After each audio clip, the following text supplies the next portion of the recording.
आज हम लोग नया चैप्टर स्टार्ट कर रहे हैं कॉस्ट अकाउंटिंग के चैप्टर 3 मटेरियल कॉस्ट कंट्रोल, जो कि हमारा प्रैक्टिकल सब्जेक्ट है।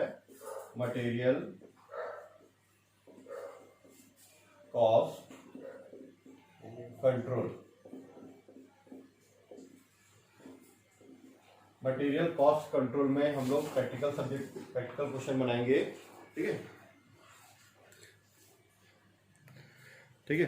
तो इंग्लिश वाले मीडियम वाले बुक में थोड़ा सा मिस्टेक है, हिंदी मीडियम वाले में सही है। मटेरियल कॉस्ट अकाउंटिंग है, material cost accounting, material cost accounting. ठीक है, मटेरियल कॉस्ट अकाउंटिंग में क्या होता है, ब्रैकेट में लिया including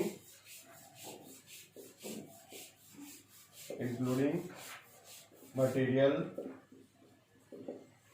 purchase and issue, purchase and issue including material purchase and issue pricing। ये हमारा चैप्टर है, chapter 3 material cost accounting, bracket में including material purchase and issue pricing जो दिया हुआ हमारा। इसमें हम लोग क्या करते हैं, इसमें हम लोग जैसे मान चलो हमारा माल जो है मार्केट से हम लोग माल खरीद के लाते हैं और फैक्ट्री में बनाने के लिए यूज करते हैं। ठीक है, तो फैक्ट्री में डायरेक्ट नहीं जाता, फैक्ट्री के अंदर में बनने के लिए डायरेक्ट नहीं जाता। डायरेक्ट बनने के लिए चला जाता है क्या? नहीं, पहले जाता है गोडाउन में एंट्री होने के लिए। पहले कहाँ जाता है? फैक्ट्री के गोडाउन में, है ना। गोडाउन में पूरा जाता है, जो भी माल है पूरा गोडाउन में जाता है। फिर वहां से जब जब फैक्ट्री वाले को सामान बनाने के लिए जरूरत पड़ता है वो लोग वहां से इशू कराते जाते हैं। ठीक है, तो गोडाउन वाले जब गोडाउन वाले एंट्री क्या करते हैं, जब वो लोग मार्केट से लेके आते हैं तो उसको बोलते हैं रिसिप्ट, आ रहा है करके। और जब इशू करते हैं, आ रहा है तो रिसिप्ट, यहां से जब जाता है उसको बोलते हैं इशू करना। ठीक है, रिसिप्ट और इशू करने के बाद जो बचा हुआ रहता है उसको बोलते हैं हम लोग बैलेंस। हमारे पास गोडाउन में इतना बैलेंस रखा हुआ है, इतना सामान हमारे पास रखा हुआ है। इसमें क्या होता है, ये जो बैलेंस है, जो सामान हमारे पास आ रहा है, जो जा रहा है, तो जाने का जो तरीका है उसको अलग अलग मेथड से यूज किया जाता है। जिसमें हमारा फर्स्ट इन फर्स्ट आउट, पहले आना पहले जाना, लास्ट इन फर्स्ट आउट, है ना, लास्ट मतलब अंत में आना पहले जाना, बेसिस ऑफ प्राइस मेथड, और average price, simple average, weighted average, ऐसे बहुत सारे मेथड होते हैं जिसके अकॉर्डिंग हम लोग को इसका गोडाउन का जो भी माल रखा हुआ कितना इशू कर रहे हैं उसका प्राइस निकालते हैं हम लोग, है ना। तो इसका मैं सॉल्यूशन आप लोग को बताता हूँ, डायरेक्ट प्रैक्टिकल क्वेश्चन। ठीक है, थ्योरी मैं बाद में बताऊंगा, अभी लॉकडाउन की वजह से ऐसी ऑलरेडी हम लोग की पढ़ाई नहीं हो पाई है, तो हम लोग डायरेक्ट प्रैक्टिकल क्वेश्चन की ओर चलते हैं। अगर किसी को डाउट होगा तो थ्योरी में आप पूछ सकते हो बाद में आप, है ना। Material cost accounting, question number 1 से 5 तक। 5 तक हमारा वही है कि क्लोजिंग स्टॉक, बिल कार्ड बनाना, ये सब चीजें हैं जो कि 2 नंबर 3 नंबर का होता है, पेपर में आता नहीं है। ठीक है, चलो डायरेक्ट क्वेश्चन नंबर 6 से स्टार्ट करेंगे। क्वेश्चन नंबर 6 देखिए आप लोग अपनी बुक का। ठीक है, क्वेश्चन नंबर 6 ऐसा है, निम्न विवरण से जनवरी 2010 माह का पहले आना पहले जाना, जिसको हम लोग बोलते हैं फर्स्ट इन फर्स्ट आउट, पहले आना पहले जाना पद्धति से सामग्री का निर्गमन मूल्य दिखाते हुए स्टोर्स खाता बही तैयार कीजिए। क्या होता है स्टोर्स खाता बही, बताता हूं आप लोग को। ठीक है, इंग्लिश में एक बार देख लेते हैं। From the following particulars prepare store laser for the month of January 2010 showing material issue price on the first in first out, showing material issue price on the first in first out method.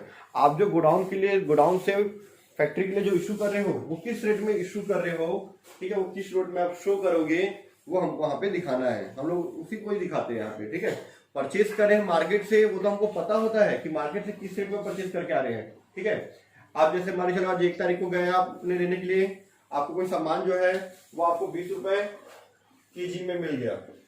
ठीक है, अब वही फिर 5 तारीख को गए आपको 22 रुपए केजी में पड़ रहा है। फिर आप 10 तारीख को गए तो 21 रुपए केजी में मिल रहा है। फिर आप 20 तारीख को गए तो आपको मान चलो 23 रुपए पर केजी मिल रहा है। ठीक है, तो इसके हिसाब से जो आपको मिल रहा है अलग अलग, तो आप, ठीक है, ये तो आपको मिल रहा है, आप इस रेट में परचेज कर रहे हो। अब गोडाउन से जो फैक्ट्री में जो इशू करोगे वो किस में इशू करोगे, उसका अलग अलग मेथड होता है। तो उसी मेथड के लिए हम लोग बनाते हैं स्टोर लेजर अकाउंट बनाते हैं। तो क्वेश्चन नंबर 6 में हम लोग प्रिपेयर करते हैं store ledger account. Store ledger account, ठीक है। ब्रैकेट में फर्स्ट इन फर्स्ट आउट, नहीं होगा तो यहाँ पे आप लिख सकते हैं फर्स्ट इन फर्स्ट आउट। चलिए और आप लोगों को लिखना है तो शॉर्ट में लिख सकते हैं 300 करके। कॉलम हमारा इस तरह से बनेगा। आपकी जो कॉपी का 2 लाइन होता है, 2 लाइन में ये ऐसा हो गया, ठीक है। फिर इसको ये डेट का कॉलम, डेट के कॉलम के बाद कॉलम को 20 से आप ऐसा कर सकते हैं। अब इस कॉलम को लोग ये जो है लाइन, इसको हम लोग 3 सेगमेंट में 3 कॉलम में डिस्ट्रीब्यूट करेंगे, ठीक है। ये फर्स्ट जिसको बोलते हैं हम लोग रिसिप्ट का कॉलम, सेकंड है इशू, निर्गमन करना, इशू का कॉलम।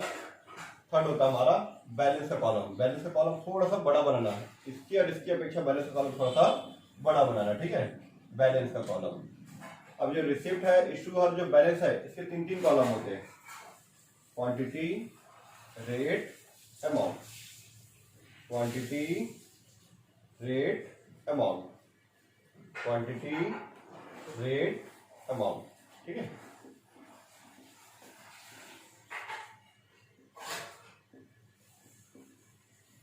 क्वांटिटी, रेट, अमाउंट का कॉलम, ठीक है। क्वांटिटी, कितना क्वांटिटी आया, किस रेट से आया, 10 रुपए किलो, 15 रुपए किलो, जो भी है, केजी के हिसाब से, लीटर तो लीटर के हिसाब से जो भी चीजें है ना।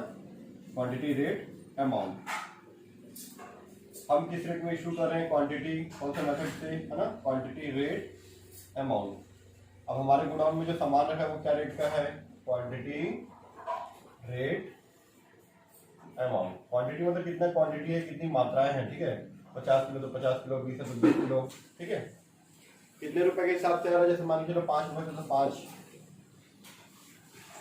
रेट जो है 1 यूनिट या 1 लीटर या 1 किलो का अमाउंट बताता है ना। इसको हम मिटा देते हैं, ठीक है। अब स्टार्ट करते हैं क्वेश्चन 6। पहला है 2010, रिसिप्ट में देखना लिखा हुआ है जनवरी 1 300 यूनिट आया है, इशू में 2 जनवरी दिया हुआ है, ठीक है। तो पहले 1 जनवरी आता है, फिर सेकंड आता है ना। तो जनवरी 1 को 300 केजी आया हमारे पास 8 रुपये 50 पैसे के हिसाब से, ठीक है। 2010 जनवरी 1 हमारे पास आया है 300 केजी 8 रुपये 50 पैसे के हिसाब से, 300 केजी 8.50 के हिसाब से, ठीक है। तो 300 केजी का 850 से मल्टीप्लाई कर दो, आप लोगों के पास कैलकुलेटर है, कैलकुलेटर यूज करो। 300 केजी का 850 से 8.5 से मल्टीप्लाई कर दो, तो आ जाएगा 2550, 2550 आ गया, ठीक है। अब हम लोग इतने इशू तो नहीं किए, 2 तारीख को इशू किए, तो हमारे गोडाउन में कितना आया, 300 यूनिट 8.50 के अकॉर्डिंग 2550। ये हमारे अभी गोडाउन में 300 यूनिट आया था, परचेज किस 1 तारीख को, तो हमारे गोडाउन में 1 तारीख को इतना हमारे पास बैलेंस अभी है, ठीक है। थोड़ा सा मैं इसको जूम कर लेता हूँ ताकि आप लोगों को थोड़ा सा बड़ा दिखे वीडियो। ये हो गया हमारा 300 यूनिट 8.5 से 2550 हो गया। इसके बाद हमारा 10 जनवरी को रिसीव किए हैं, प्राप्त किए हैं 10 जनवरी को, लेकिन निर्गमन किए हैं, इशू किए हैं 2 जनवरी को। तो पहले 10 जनवरी नहीं आता, पहले आता 2 जनवरी आता है। 2 जनवरी को 100 केजी इशू किए हैं, ठीक है। तो जनवरी 2 100 केजी इशू करें तो 100 केजी, इसके हिसाब से जाएगा। अभी हमारे गोडाउन में 300 केजी है 8.50 के हिसाब से, तो जितना हमारे पास है जो हमारे गोडाउन में उसी में से जाएगा। 300 केजी में से 100 केजी चला जाएगा तो 8.50 के हिसाब से इसी रेट में है अभी, तो इसी के हिसाब से कितना हो जाएगा, ये 850 850। अब 300 में 100 चला गया तो कितना बचा हमारे पास, 200 केजी 8.50 के अकॉर्डिंग ये हो जाएगा हमारा 1700 हो जाएगा। 2 जनवरी को हम लोग क्या किए, इशू कर दिए 100 यूनिट, तो हमारे पास 200 यूनिट बचा 8.50 के हिसाब से, तो 1700 हो गया, ठीक है। अब उसके बाद जनवरी 11 को इशू किए हैं, उससे पहले जनवरी 10 आता जिसमें रिसिप्ट किए हैं 400 केजी 8.50 के हिसाब से, ठीक है। तो जनवरी 10 400 kg इशू किए, रिसीव किए, ठीक है, प्राप्त किए हैं 8 रुपए के हिसाब से 8.00, तो इसका मल्टीप्लाई करोगे तो आ जाएगा 3200, ठीक है। तो हमारे गोडाउन में कितना बैलेंस रहा, 200 यूनिट पहले से था, 400 यूनिट और आ गया, तो टोटल हो गया 200 यूनिट और ये 400 यूनिट, टोटल हमारे पास 6 यूनिट हो गया। दोनों को कंबाइन मत कर देना, ठीक है। 200 यूनिट 8.50 के हिसाब से 1700, और ये जो 400 आया है 8.00 के हिसाब से 8.00 तो हो जाएगा 3200, 3200, ठीक है। ये हमारे पास 10 जनवरी को बैलेंस है। अब उसके बाद 15 जनवरी को फिर से हम लोग क्या किए हैं, परचेज किए हैं, रिसिप्ट किए हैं, प्राप्त किए हैं 500 यूनिट, लेकिन उससे पहले आता है 11 जनवरी जिसमें हम लोग 500 यूनिट इशू किए हैं। 500 यूनिट इशू किए हैं 11 जनवरी को, जनवरी 11 अगर हम लोग 11 जनवरी को 500 यूनिट इशू किए हैं, मेथड क्या नाम है, first in first out, first in first out, first in first out है, तो जो पहले आया पहले जाएगा। हमको 500 निकालना है तो 200 और 400 दिया है, तो इसमें से 200 का पूरा 200 चले जाएगा क्योंकि ये पहले आया था, फिर इसमें से 300 निकालेंगे, टोटल हमारा 500 यूनिट हम लोग निकाल देंगे। इसमें का 200 यूनिट और यहाँ से 300 यूनिट, टोटल चला गया 500। 200 यूनिट का रेट क्या था 8.50, टोटल हो गया 1700। 300 का रेट क्या था 8.00, टोटल हो गया 3200। क्लियर, 200 पूरा खत्म हो गया, बचा कितना, 400 में से 300 चला गया, बचा कितना हमारे पास 100 यूनिट 8.00 के हिसाब से, तो 800 रुपए। ये हमारे गोडाउन में अभी इतना है 11 जनवरी को, ठीक है, ठीक है। तो यहाँ पे हमारा छोटा सा मिस्टेक हो गया है, 3 8 24 होगा ना, मैं ये अमाउंट बाय मिस्टेक डाल दिया था 24, ठीक है। 400 में से 300 गया, तो 300 का 8.00 से 2400 हो गया। अब इसके बाद आगे हमारा है 11 जनवरी को इशू कर दिए, उसके बाद 18 जनवरी को इशू किए हैं, पहले 15 जनवरी है, जनवरी 15 प्राप्त किए हम लोग 500 यूनिट प्राप्त किए हैं 6 रुपीज के हिसाब से, 6.00, 5 6 हो गया 30, 3000, ठीक है, डैश डैश डैश। अब हमारे गोडाउन पहले से 100 यूनिट था, 500 यूनिट और गया 100 यूनिट, और ये 500 यूनिट, ये 8.00 के हिसाब से, और ये अभी आया है 6.00 के हिसाब से, 800 और ये टोटल 3000 रुपीज, ठीक है। उसके बाद फिर 18 जनवरी को इशू किए 400 यूनिट, तो 400 यूनिट इशू किए तो इसमें से 100 जाएगा और इसमें से 300 जाएगा, क्योंकि जो पहले आया था उसमें से पहले जाएगा, फिर बाद वाले में से जाएगा।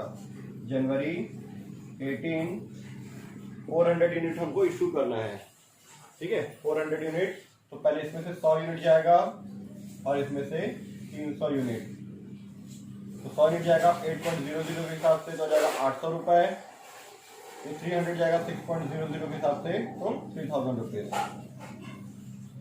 अभी 100 यूनिट पूरा चला गया, बचा कितना, 500 में से 300 गया, तो कितना बचा 200 यूनिट 6.00, तो जाएगा 1200, ठीक है। फिर मिस्टेक हो गया, फिर 6 18, ठीक है, 3 6 18, ठीक है। 500 यूनिट 6 रुपए साथ 5 6 30, 18, ठीक है, क्लियर है।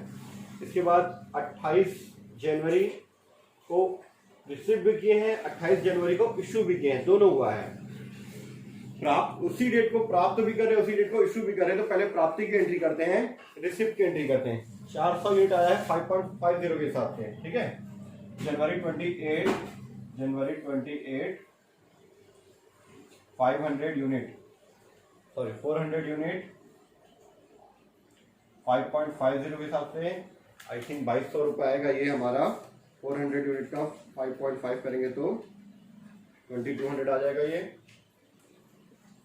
2200 डैश डैश डैश। हमारे पास गोडाउन पहले से 200 था, 400 और आ गया, 200 और ये 400, ये 6 रुपीज के हिसाब से, और ये 5.50 के हिसाब से 1200 और ये 2200, ठीक है। याद रखना, अगर जनवरी जिस दिन को हम लोग इशू भी कर रहे हैं, रिसिप्ट भी कर रहे हैं, तो पहले रिसिप्ट की एंट्री करेंगे, फिर इशूड की एंट्री करेंगे, ठीक है।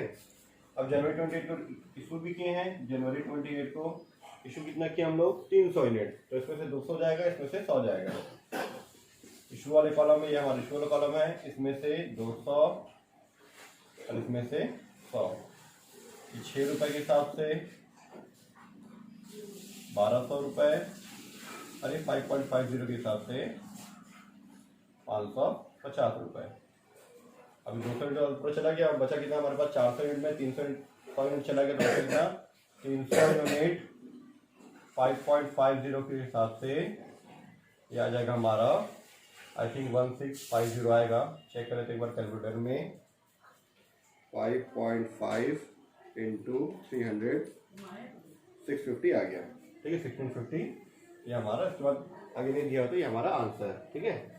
लास्ट में आप इसे नीचे लिख सकते हो, closing stock is equal to, closing stock is equal to 300 units at the rate of 5.50 के हिसाब से रुपीज 1650 रुपीज, ये हमारा आंसर, ठीक है।